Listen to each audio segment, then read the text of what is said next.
xibaar yi sëñ Cheikh ginnaaw ba ma la nuyuwaatee ñu tàmbale ko mbirum oustaz Oumar Sall moom mu fas yéene jàkkaarloo waat ak àttekat bi. lay doon soxna naata fële ca tribunal bu Ndakaaru moom moo oustaz Sall prêcheur boobu nga xam ne dañoo tegoon ci ndoddam plainte pour diffamation ci jëmale ko ci seen guide Cheikh Ahmed Tidiane collectif Tidiane ñoom ñoo defoon plainte boobu la ay talibé Tidiane ñoom sax ñu si bari ña ngay woote tey yi ñu dajee foofu ci tribunal ngir teewee procès boobu àjjuma ba passé le 1er décembre oustaz njëkkoon daje ak juge bi moom tamit talibé mi feesoon fa dell ngir soutenir ko leneen ci xibaar aju ci mbirum éducation ak COSYDEP bi nga xamee ni mi ngi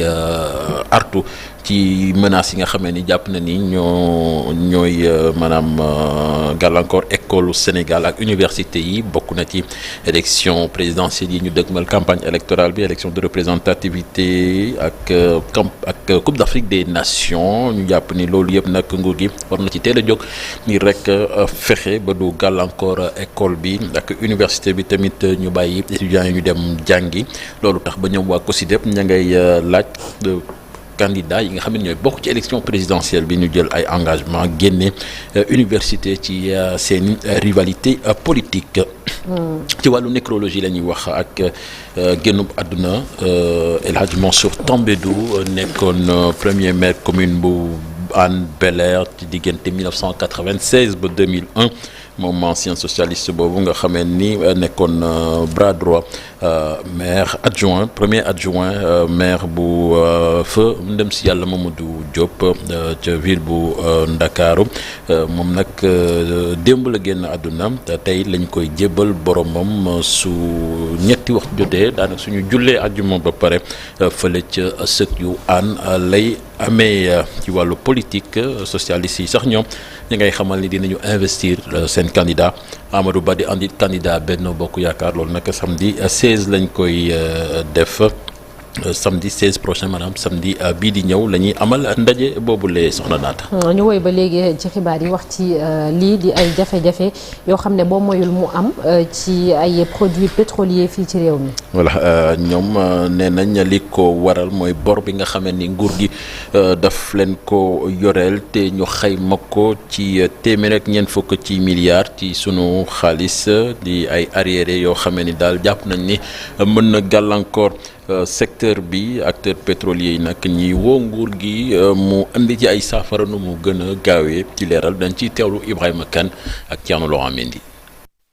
ab yuuxu wàllu dëgg la société yi yore wàllu distribution pétrole gi di yónnee nguuru Sénégal li ko waral di état bi daf leen yoreel ay koppar yu takku ñu xayma ko mu ëpp sax téeméer ak ñeent fukki milliards ci suñuy koppar. xaalis bu bari boo xam ne mu ngi ci côté état bi te war a ñëw si ñun te ba léegi ñëwagul parce que dafa xaw a tardé te xaalis boobu vraiment mooy rembourser li ñuy wax perte commerciale yi bu nit ñuy importé ak li ñuy wax péréquation transport bi péréquation bi nga xam ne moo tax. fépp foo dem ci Sénégal njëgu essence ak njëgu super ak njëgu gasoil benn la loolu li mu mën a nekk mooy que xam ngeen ne boo bëggee jëm fii dem Casamance njëgu transport bi bokkul ak boo bëggee jëm fii dem Tëngéej ce qui fait que mais le fait que état bi dugal ci loxo moo tax prix bi nekk fépp benn léegi différentiel u transport boobu nga xam ne moom la société yi fay transporteurs yi loolu chaque fois bu amee état bi moo ko war a rembourser. mu di ab enveloppe gu duun goo xamante ne ba léegi jotaguñ ca te boo moyul nag mën na indi ay gàllankoor ci seen liggéey bu ñu xamee ne ñoom ñi dañoo amit ay wareef seen digganteeg nguur gi. wareef yi mooy lan mooy taxes yi muy fay mooy douane yi muy fay bu koy waree fay te xaalis boobu jotu ko bu yàggee day métti si moom te foofu nag lañ toll. dafa fekk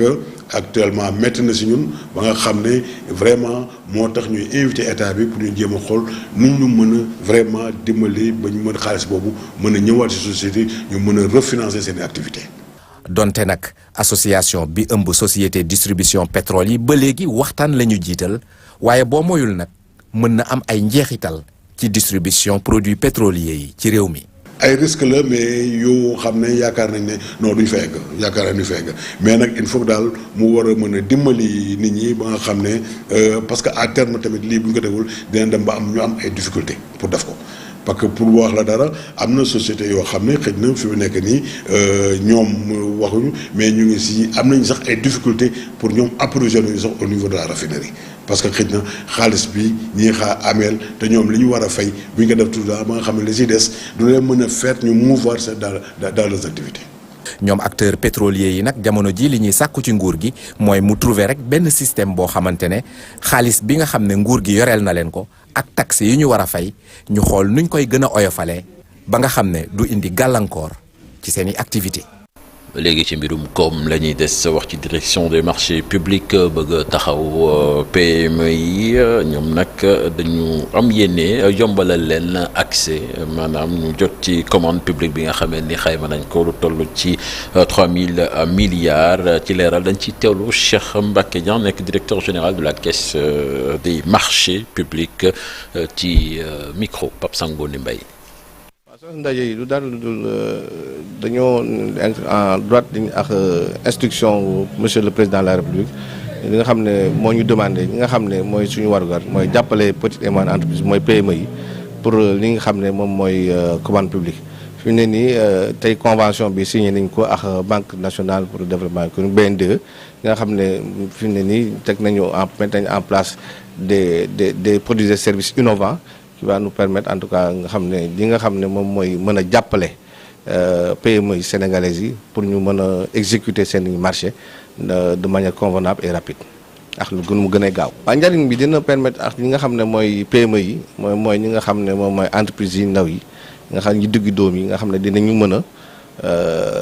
li nga xam ne moom moo leen di mën a permettre mooy ay ressources mi nga xam ne moom mooy xaalis bi nga xam ne dinañ ko mën a utiliser pour mën a exécuter seeni marché nga xam ne loolu dañ koy soxla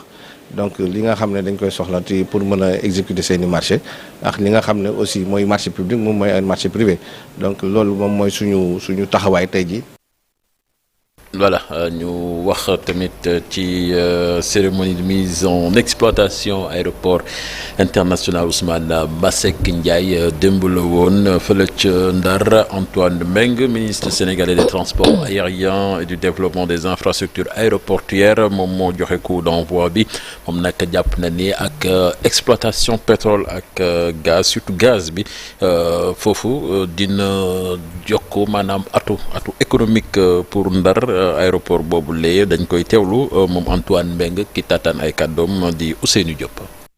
mettre en application exploitation aéroport Saint-Louis ndax li ci son excellence président Macky Sall jublu mooy fexe ba lëkkaloo gox goxaan yi ak capitale bi di Dakar mais fexe ba également mu mën a lëkkaloo région yi comme capitale bi avec la sous-région mais également avec le monde entier. xam nañ ni Saint-Louis dëkk culture la am fi aéroport dina yokk tourisme dina yokk koom-koom mais am fi aéroport dina permettre doomu Ndar mën a am liggéey ndax société de gestion aéroport bi dina fexe ba ay emploi am fi yeneen société yi war a implanté wu ci aéroport bi ndax liggéeyal ko dinañu fexe ba emploi am fi mais comme Saint-Louis dëkku mbay la aussi parce que am na agropole bu ñuy tabax ci tund wi waaye baykat yi bëri nañu fii te exportation wu fruits et légumes yi dina gën a yomb loolu luy yokk koom-koomu gox gi la waaye koom-koomu Sénégal. wàllum tàggat yaram wax ci coupe du monde handball suñu gaynde yu jigéen ñi démb nag Hongrie moom moo leen dóor Cheikh Tidiane. waaw daañu métti sax 30-20 fanweer la Hongrie dugal suñu gaynde yi dugal ñaar fukk Hongrie nag ci équipe yu mag yi la bokk ci compétition boobu ndaxte boole nañ ko ci favori pour gagner compétition boobule waaye lot de consolation nag am na ci match bi ndaxte doomu Sénégal bi Soukeyna Sagna moom la ñu def MVP match bi gaynde yi nag dinañu waat ëllëg lay doon ci seen i diggante ak Serbie laata ñuy jeexale deuxième phase bi seen diggante ak Cameroun lay doon match boobu altine lañ koy amal soxna naata. jërëjëf sëñ Cheikh ci yaatalu xibaar yooyu lee ci kanam tuuti bu leen fàtte dinañ ànd ak Ibou Diouf ci focus culture bi laata loolu ñu yëraat yëglekaay yi li ñu xëyee tey.